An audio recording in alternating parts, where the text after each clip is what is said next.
Welcome back, my friends. I am Brian. You are Chords and Notes Nation. Have a seat. You're in my living room. We got a new video starting today. This is Mr. Mister with Broken Wings. As far as I know, that's their biggest hit. I don't know if I really listened to them other than radio back in the 80s, and I don't really recall. I'm sure there were other songs I can't think of off the top of my head of theirs that I have heard, but this is the big one, right? So this is live at the Ritz. I don't know when this was recorded. I don't know the live performance date of this, but this can be found on the Little Doom, D-U-M-E, Recordings YouTube channel. This was put up there 14 years ago. Let's go. And what we usually do is right now, 86. we get real quiet, and we take a nice, big, deep breath like this. Ooh. Ready?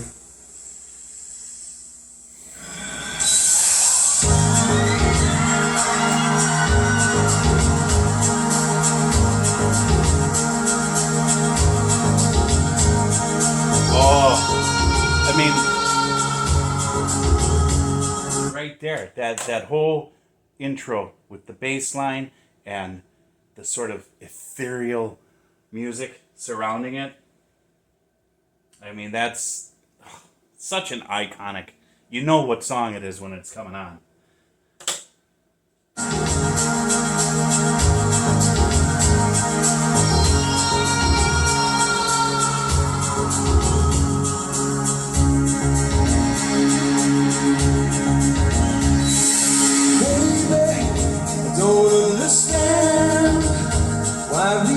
Just hold on to each other's hands.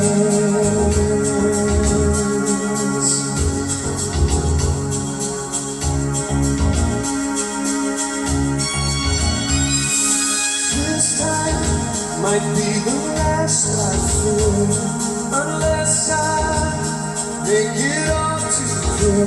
I need you so.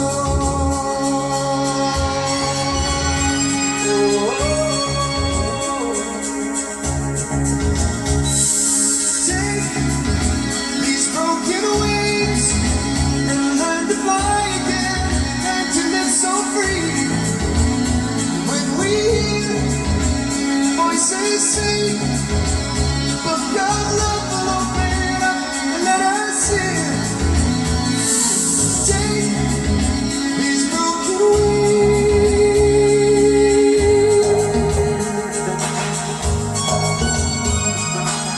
Baby, I've been too nice.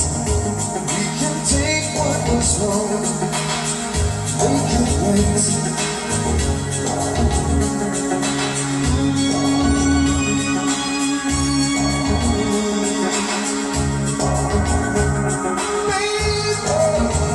That's all I know, that you're half of the flesh and blood that makes me whole. I need you so. So take these broken wings and learn to fly again, learn to live so free. When we hear sing, the book of love will open up and let us see. Take these broken wings. You got to learn to fly, learn to live, to love so free. And when we hear the voices sing, the book of love will open up and let us see. Yeah.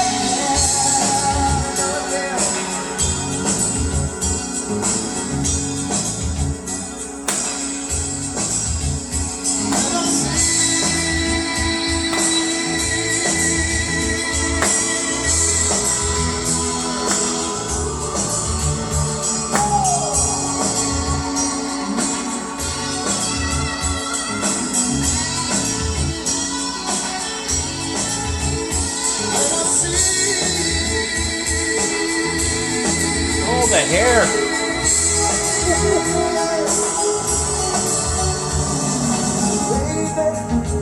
That's all I know, that you're half of the flesh, the blood that makes me whole.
That's cool.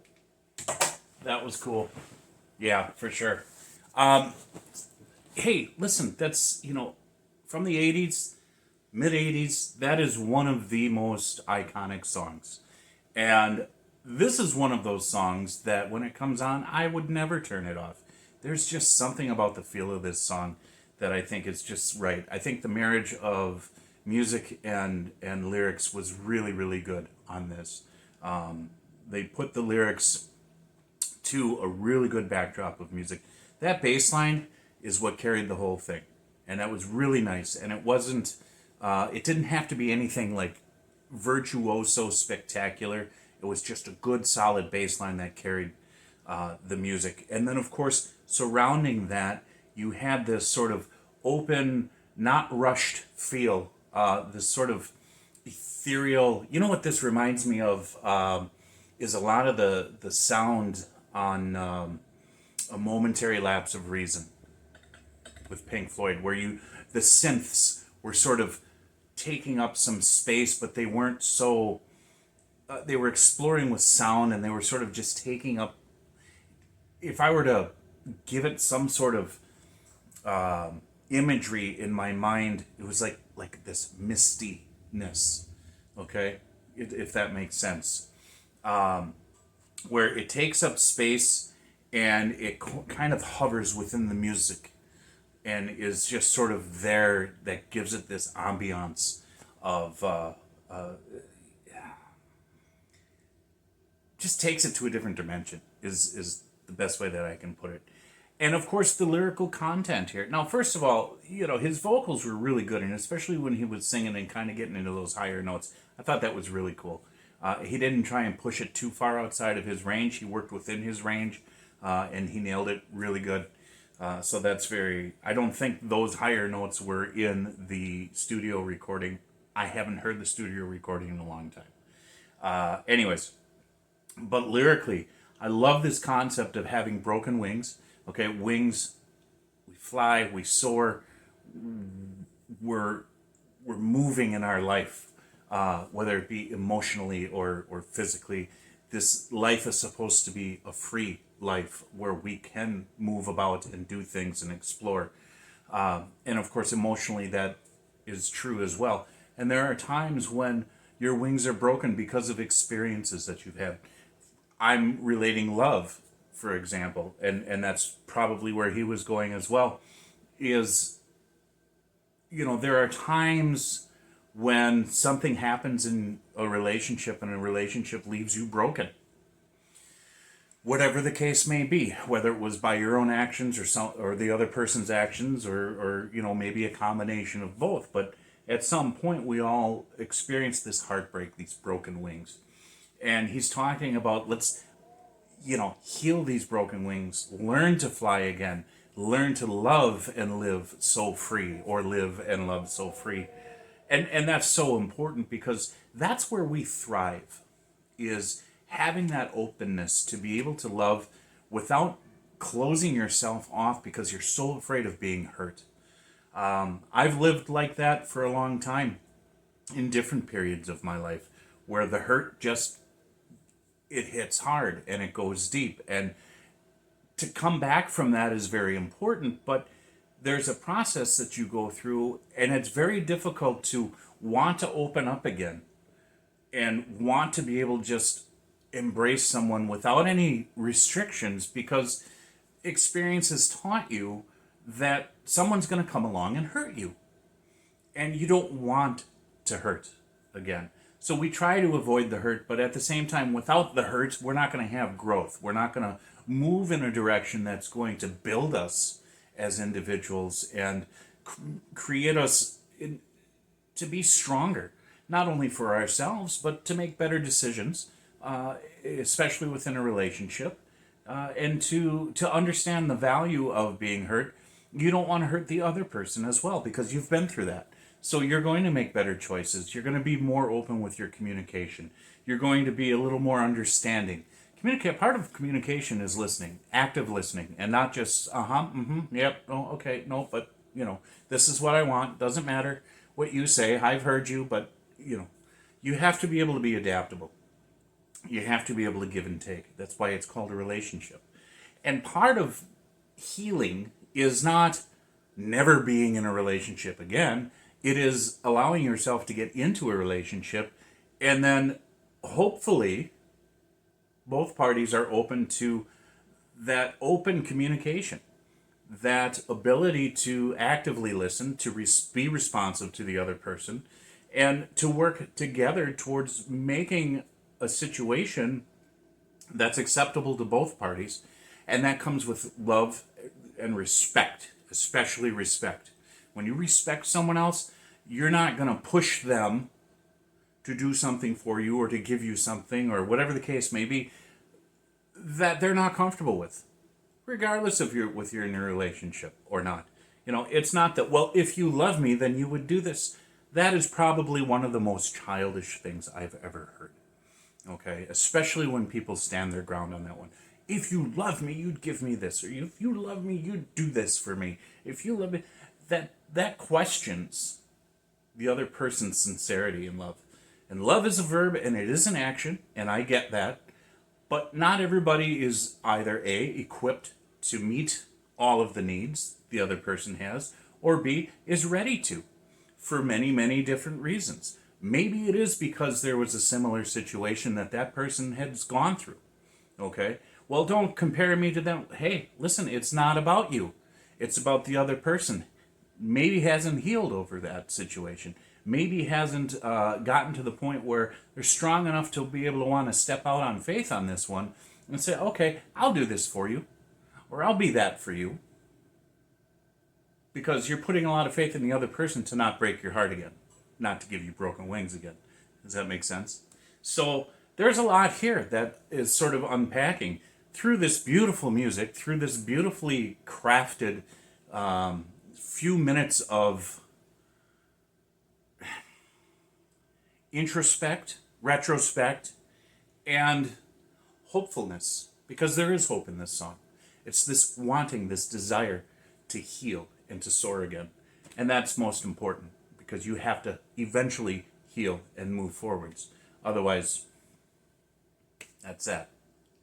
Heal these broken wings. God bless you guys. Jesus loves you. Thank you so much for being here. I appreciate it.